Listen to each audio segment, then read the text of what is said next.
And I mean, well, for me in particular, I fight at a very light division, 52 kg, although I moved up already from 48. What weight, what division is that? So for MMA, I was fighting in 48. That's atom weights. Okay. But for boxing, I moved up to 52. That's light flyweight. Light fly. Yeah. Okay. So 115 pounds for the Americans. Yeah. Right. Yeah. I don't know pounds. I know. It gets confusing. So you go into the gym with your brother, but basically you end up a pro MMA fighter. Yeah. With one FC, which is, I don't know, it's one championships. It's not FC anymore. Who a lot of people would know about, right? Yes. Yeah. How was that like, going into, this cage with a whole lot of other people looking, and you're standing across from somebody who wants to fucking hurt you. Yeah. In a situation that it's rare, but you could die. Yep. I mean, that's the reality. You go in that's how I think anyways. I always tell myself it's a life or death situation. Although most of the time it won't bring you that close, but I put myself in that mindset. But it was, to go into that moment, because it was quite interesting, but I was trying to compete MMA at an amateur level before that. Mm-hmm. And it just always struggled to work out. I either couldn't get the right connections, couldn't find the right team. I was getting injured, so I was kind of training on and off. And that amateur fight was kind of never happening. And it was when I met the guys that won and got presented this opportunity to join the team, and they immediately signed me to go pro. And I was a little bit like, oh damn, I didn't this is really happening now. Yeah, I was like, so I didn't have the amateur experience going into it, which is a really big step. And I think it made my team equally as nervous, to be fair, because they didn't know how I was gonna react in that environment. I always say, you never know how someone's going to perform until you put them in that environment. It's something you can't practice for. Mm-hmm. Like dealing with the nerves, dealing with the anxiety, trying to get a good night's sleep the night before or nights before. That's the hardest part. And no one really teaches you how to deal with that. It's kind of something you learn on the go. Yeah. But again, so it's an interesting story. But I was kind of going back and forth with the anxiety and the nerves. There were definitely a lot of times in that fight camp where I was like, I want to quit. I can't do this. Like a panic. Yeah. And 2 weeks before the fight was when my dad had that accident. Oh, right. Yes. And he got put into a coma. It was a life or death situation. It was really intense. Oh. And I remember when I got that call, I think the team, they didn't call off the fight, but they were like, we're not going to call it off, but we're just waiting. You make that call whenever you need to, because obviously they had total respect for what was going on. That's good. But so 2 weeks out, I stopped training. I was just like, because this happened in Indonesia, so I had to go over to Indonesia and organize, have my dad flown back here and be operated and stuff on. Sure. So it was very nerve-wracking. And so my weight shot up, and that's the first time I'd ever cut weight in my life, because I've never had to cut weight for competition before. Mm-hmm. I was always heavier. So I was always the lightest one in the room. Okay. So this was my first time cutting weight. And I remember it got to the point, in my head, the fight wasn't happening. It was canceled. But my brother had flown in from Australia to be with me to support the whole situation with my dad. And I remember it was him. He's like, so is your fight happening? And I was like, no, I've decided I'm not going to do it anymore. I feel like it's too stressful now. And, and he's like, Kirstie, are you serious? You came all this way. You're so close to it. He's like, this is what you set out to do, and now you're going to stop.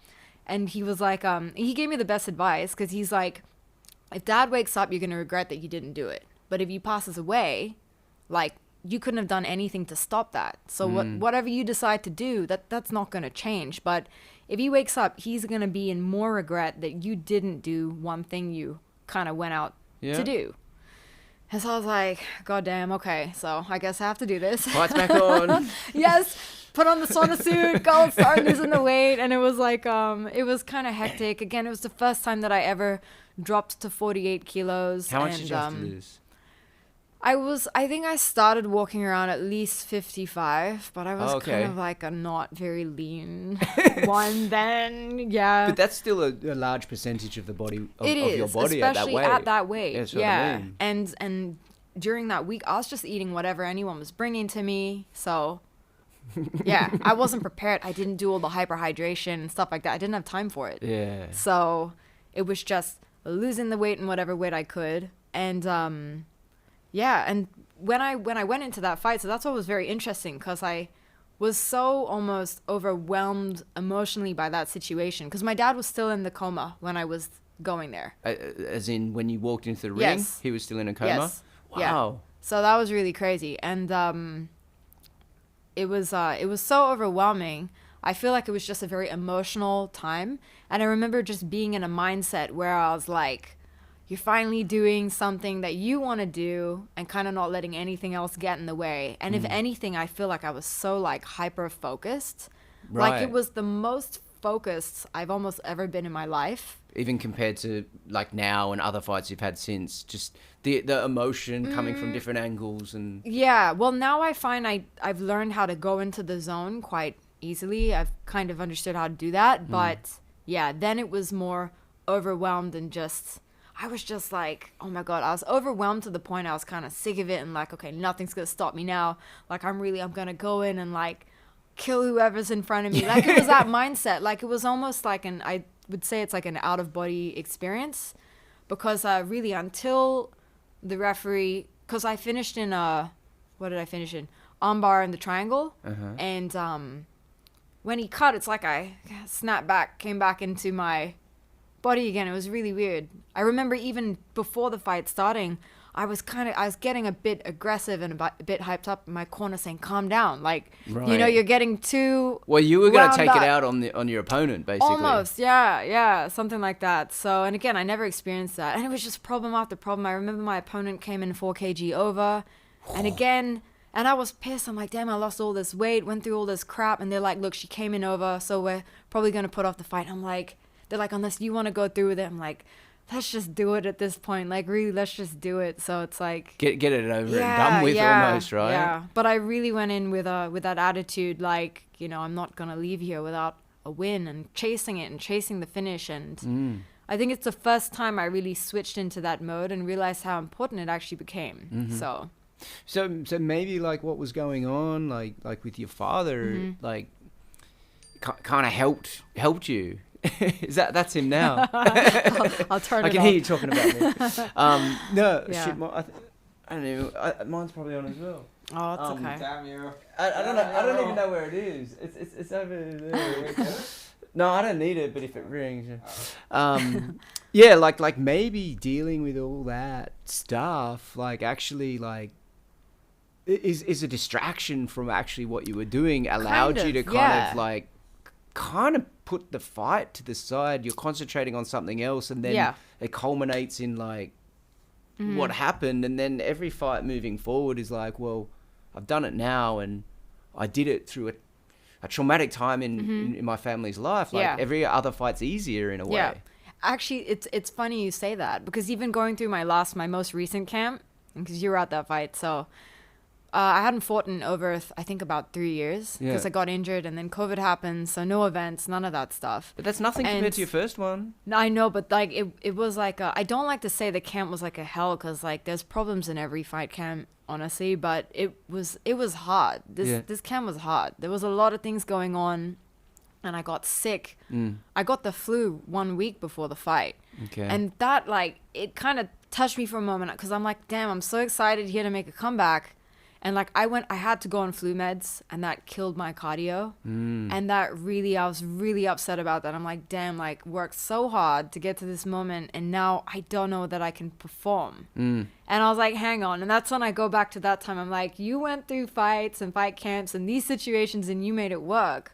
So 100%, this is going to be easy. It's going to be a walk in the park. And I really was like, yeah, like don't forget that. Yeah. Like you did that already. You've been through that hellish moment. So this is gonna be nothing. All you did is get a flu and whatever, and you don't feel bad. So just had to switch on. And I was like, suddenly it made that problem look so small, and it helped me, if anything. That's what I think. was like, just trust the process. Take a couple days to rest, if anything, that's gonna help you, and you're gonna like do fine on the day. Right. Yeah. You know, like other than someone being someone so close to you, such as your father, being in a coma, you know, God forbid.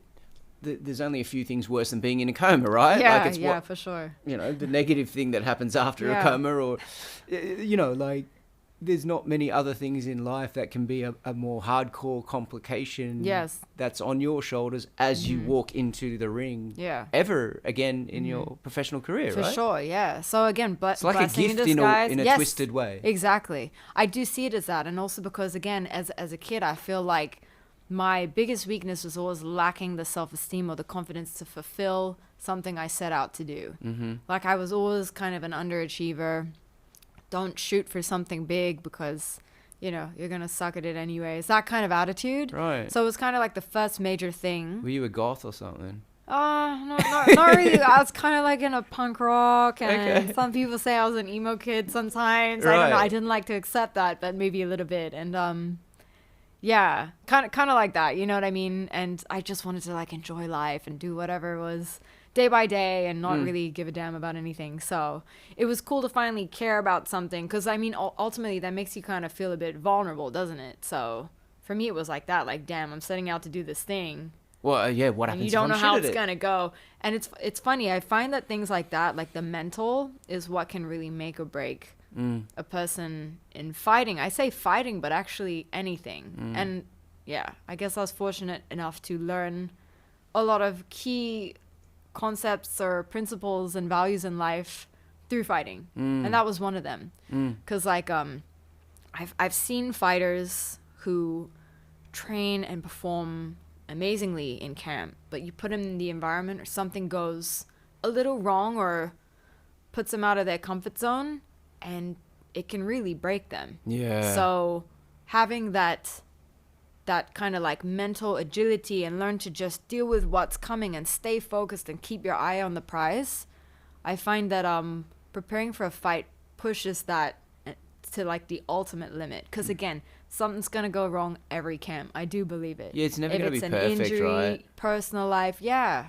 exactly. Yeah. So I was just talking to someone the other day who did like a little amateur fight, and like, yeah, I thought he did great, but he's like, yeah, I didn't perform, didn't get enough sleep, problems with family. And I'm just like, like that's our life. That's what we're dealing with all the time. And you just have to make it work. You have to show up, you have to switch on.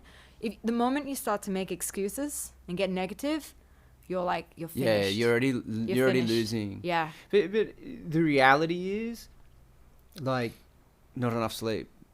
I had a shit sleep last night. Oh, totally. Do you know what I mean? Yeah. Family problems, like they're things that everyone goes through. Everyone has them, right? But it's just different when like you're doing all this preparation for this one thing, which also happens to be like a brutal, violent time you're about to have and share with one other person that wants to hurt you. And because sleep changes everything. Like, I mean, physically in terms of recovery. But again, coming back to the sports psychologist, his name's Santiago. He works with a company called Mind Lab. So one of the first things he recognized when looking at my mind map, my brain map, is that he can see the fatigue. And when you're fatigued, he's like, in a sport like boxing where your reactions are everything, like your brain involuntarily will shut down for seconds at a time. What sort of fatigue? Like just general fatigue, like I'd say a physical fatigue, not getting enough sleep, usually because of training, your nervous system being too overwhelmed because, again, of the training or the anxiety of a fight, whatever it might be.